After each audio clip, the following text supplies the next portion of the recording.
I'm going to start you guys off with copper, just because that way if you mess a piece up, you're not down the drain 20, 30, however much silver you use. And if you're buying your silver prefabricated, you're going to be paying a premium on top of the premium of spot. But the first thing I want you to do is just to melt a piece of metal. Just so you get a good idea of how your torch runs, where your sweet spot of the flame is. So my sweet spot is right about here with this flame. It'll be different for every torch. And the reason we're melting this metal is so you understand what temperature the metal is when it melts, what the color is, and just so you get a general feel for your torch, because you're going to have to learn how to control heat. Copper melts at a little higher temperature, so this piece might not even fully go molten. Alright, here we got a piece of silver. We'll melt this one. This one got a little disformed, but it is copper, and copper melts higher. My other torch would melt it no problem. So here's the piece of silver that we're just going to melt. Okay, now it's in a ball. That's how quick silver melts, guys. Be very cautious when you're starting out soldering your ceramic dish and borax bar. You're going to want to put really no more than 5, maybe 6 drops of water in here. Starting off, it's going to be kind of hard to get your borax to the right consistency just because the dish isn't worn in yet. But it will after a while. Use it every day. So we're going to get it kind of like a milky consistency. I recommend getting a little finer brush, that way you don't get flux everywhere. So for this piece, I'm going to show you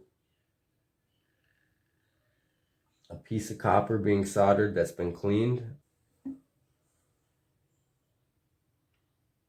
You want to be pretty peculiar with your flux placement, because anywhere flux goes, it's going to clean, and solder will instantly flow there once it gets up to temperature. So depending on your solder joint, that's how big of a piece you're going to want.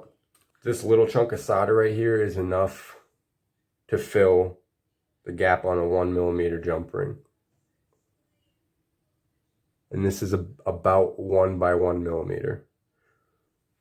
We're going to put that in our borax, our flux here, just to clean it.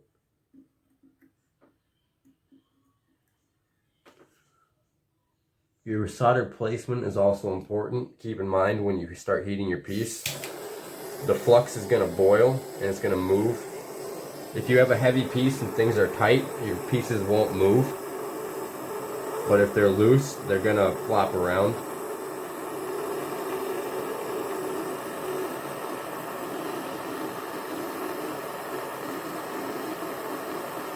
You really want your whole piece, pretty much the area in which you're soldering, you want that entire area warm. The same temperature. I've noticed with copper, sometimes it will actually flow solder on the surface without being fluxed. I don't know why. Copper's a little weird. That's your solder join. That's easy. Alright, that is a good join. Or that's a good flow right there. That's what you want to see. If it's pulled up or it's not looking really flat, these dark spots in the middle of it, that's residue from the borax. And what this is, it's for non-ferrous metals. It cleans them of all fire stain and oxides that are on the surface. If you have fire stain below the surface, the pickle is not going to clean that. And next, what we'll actually show you is making a butt joint with solder. Okay, so when it comes to soldering two pieces together, we need to get the two joins as clean as we can get them. And if you put it in pickle, 99% of the time the pickle is going to do a good enough job of cleaning it, but there's always that 1% when it doesn't. So just take some emery paper, just a abrasive paper, whatever you have. If you're using emery paper, it has silica, so just heads up, you might want to wear a mask.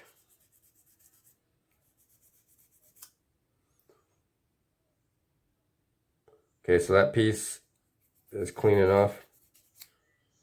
If it's silver, you're going to want it absolutely spotless where the join is.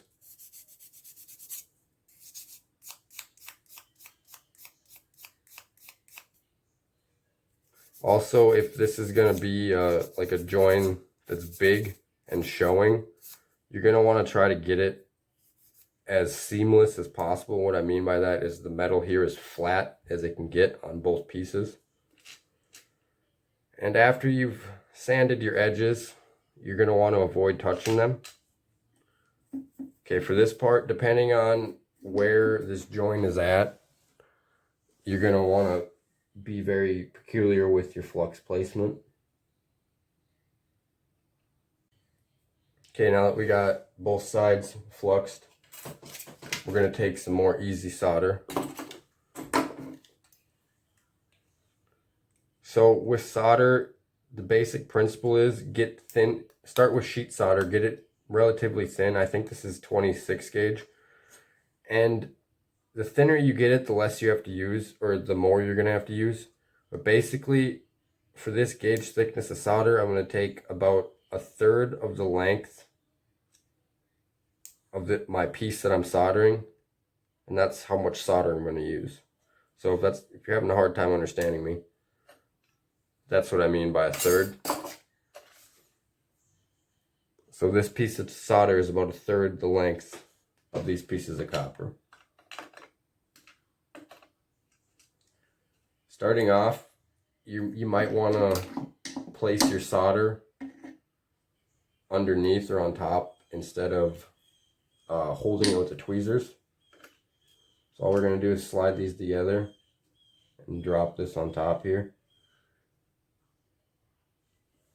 I'm going to be using my other torch for this part, but it's the same principles apply. Don't worry about the torch I'm using. I started off with the Blazer $50 torch. I just got this one 4 or 5 months ago. Okay, we're going to heat around our piece. Kind of let the bush of the flame do, if you can. You can't always let the bush heat the piece, just because of how it's positioned and where you need to get the heat to.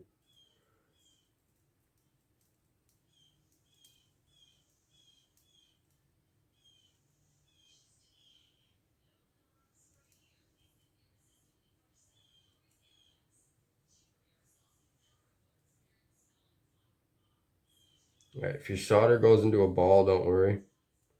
Now here's the tricky part, and that's getting it to join. A butt joint is kind of hard with solder. Just push it around, make sure both pieces are equally hot.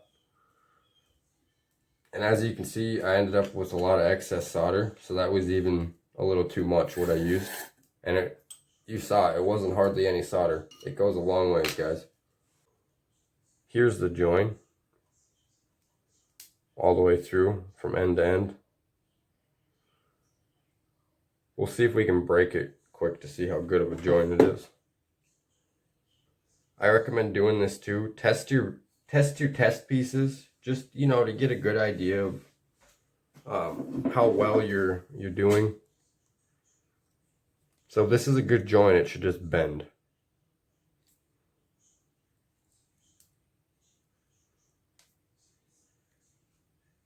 All right, it's definitely bending. That's how you know you're getting your heat control right, and you're getting the flux right, and you're getting the solder proportion right. If you did this join wrong, that would have cracked instantly, or somewhere right in the middle. So the only way you're getting this apart is by sawing it and then filing off all the silver. Anyways, guys, hope you learned something. Comment. You have questions, tell me something you want to see done. Have a great day. God bless you.